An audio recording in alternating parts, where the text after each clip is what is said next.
चौथी बड़ी कामयाबी। वेलकम टू दी पंजाब ने बाको फिल्म फेस्टिवल में बेहतरीन ऑडियंस अवार्ड अपने नाम कर लिया। एक साहब से उलझने की क्या जरूरत थी?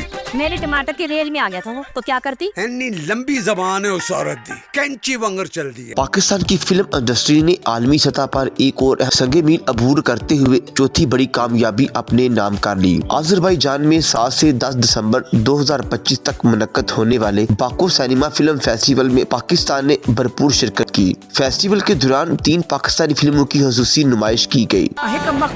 इतना सामान लेके फुप्पी का जेज लेके जा रहे हो। इस फिल्म के प्रोड्यूसर सफदर मलिक जबकि हदायतकार शहजाद रफीक है। पाकिस्तानी वफद के मुताबिक ये अवार्ड आलमी सतह पर पाकिस्तानी सिनेमा के बढ़ते हुए असर और रसूख का सबूत है। इससे कबल भी पाकिस्तानी फिल्मों ने 2025 में मुतअद्दिद आलमी प्लेटफॉर्म पर नुमाया कामयाबियां हासिल की। ਅਸੀਂ ਵੀ ਤੁਹਾਡੇ ਆਪਣੇ ਤੁਹਾਡੇ ਵੱਡਿਆਂ ਨੇ ਹਿਜਰਤ ਕੀਤੀ ਦਿੱਲੀ ਤੋਂ ਤੇ ਸਾਡੇ ਵੱਡਿਆਂ ਨੇ ਹਿਜਰਤ ਕੀਤੀ ਜਲੰਧਰ ਤੋਂ। चीन में मुनक्कद होने वाले SCO फिल्म फेस्टिवल में फिल्म न्याब ने बेहतरीन ज्यूरी क्रिटिक अवार्ड जबकि फिल्म दीमक ने बेहतरीन एडिटिंग अवार्ड अपने नाम किए।